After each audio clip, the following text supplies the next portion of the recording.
আসসালামু আলাইকুম। তো ফাইবারের সবথেকে কমন যে সমস্যা সেটি হচ্ছে আমরা যখন নতুন সেলার অ্যাকাউন্ট ক্রিয়েট করি এবং ক্রিয়েট করার পরে গিগ পাবলিশ করি, কিছুক্ষণের মধ্যে আমরা একটি mail pi, we can not approve your seller profile.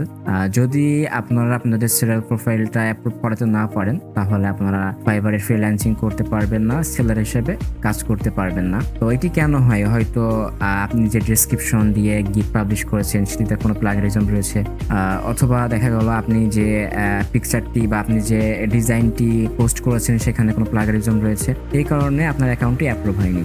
তো আপনি কিভাবে আপনার ফাইবার অ্যাকাউন্টটি অ্যাপ্রুভ করাবেন, রিস্টোর করবেন, সেই প্রসেসটি আজকে আমি দেখাবো।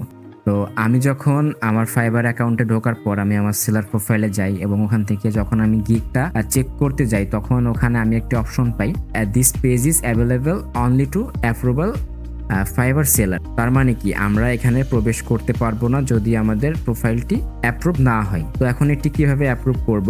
তো আমি যেভাবে অ্যাপ্রুভ করেছি আমি ঠিক সেম প্রসেস দেখাবো, আশা করি সকলে বুঝতে পারবেন। আমি প্রথমে এদের হেল্পলাইনে একটি মেল করি এবং মেল করার পর ওখানে আমি কিছু অ্যাটাচমেন্ট, কিছু স্ক্রিনশট দিয়ে দিই। আমার মেলে যেটা আসছিল ওইটা এবং ওপরে যে লেখাটি আসছিল সেইটা আপনারা দেখতে পাচ্ছেন। আমি এখান থেকে দুইটা স্ক্রিনশট সম্পূর্ণ একটি মেল ফাইবারকে প্রোভাইড করি, ওদেরকে লিখে পাঠাই। এটা আমাদের সাবজেক্ট এবং এটি হচ্ছে আমাদের সম্পূর্ণ মেল। এই মেলটি আমি আমার কমেন্ট বক্সে অথবা ডিসক্রিপশনে দিয়ে দিব, ওখান থেকে আপনারা কপি করে এটা দিতে পারেন। তারপর আমার কাছে আরও একটি মেল আসে, মানে 12 ঘন্টা আমাকে মিনিমাম ওয়েট করা লাগবে। আমি আরও ঘন্টা খানিক পর একটি মেল পাই এবং এখানে আমাকে একটি লিঙ্ক প্রোভাইড করে। আমি লিঙ্কে ক্লিক করি, লিঙ্কে ক্লিক করার পর আমার কাছে এরকম একটি ইন্টারফেস শো করে, যেটা আমি ওদেরকে মেল করেছিলাম এটা সেখানে শো করছিল। দেন ওরা আমার কাছে একটি রিপ্লাই দেয়। রিপ্লাইটা এমন যে আপনি বায়ার হিসেবে কাজ করতে পারবেন, সেলার হিসেবে কাজ করতে পারবেন না। তারপর এখান থেকে আমি আর কোনো রেসপন্স পাইনি। আমি কোনো রেসপন্স না পেয়ে আমি এই সাবজেক্টটি দিয়ে আমি আরও একটি মেল ওদেরকে প্রোভাইড করি।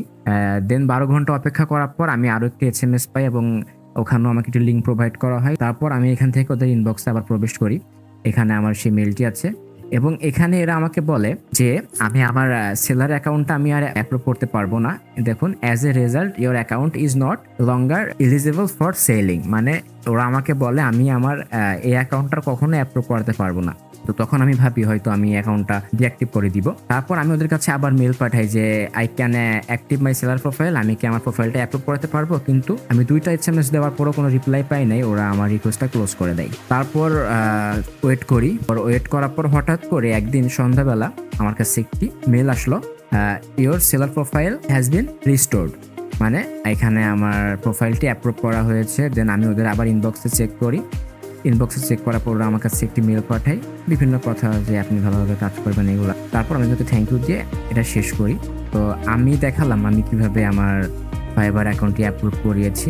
আশা করি আপনারা সবাই আমার এই রুলসগুলো ফলো করবেন। ফলো করলে অবশ্যই নিয়ে আপনার প্রোফাইলটি ব্যাক করাতে পারবেন। কিন্তু অবশ্যই মনে রাখতে হবে যে ফাইবারে কোনো গিগ পাবলিশ করতে গেলে তার ডিসক্রিপশন এবং তার সম্পূর্ণ কিছু কিন্তু আপনার নিজের মতো হতে হবে, অন্যটা কপি করে করলে হবে না, তাহলে কিন্তু আইডিয়া ফেরত পাবেন না। কিন্তু যদি দেখা গেল যে আপনার অ্যাকাউন্টটা ঠিক আছে, আপনার ডিসক্রিপশন ঠিক আছে, তাহলে আপনি আমার দেখানো নিয়ম ফলো করে অবশ্যই আপনি আপনার অ্যাকাউন্টটি ফিরিয়ে আনতে পারবেন। আশা করি সকলে বুঝতে পেরেছেন। সকলে ভালো থাকবেন। আল্লাহ হাফেজ।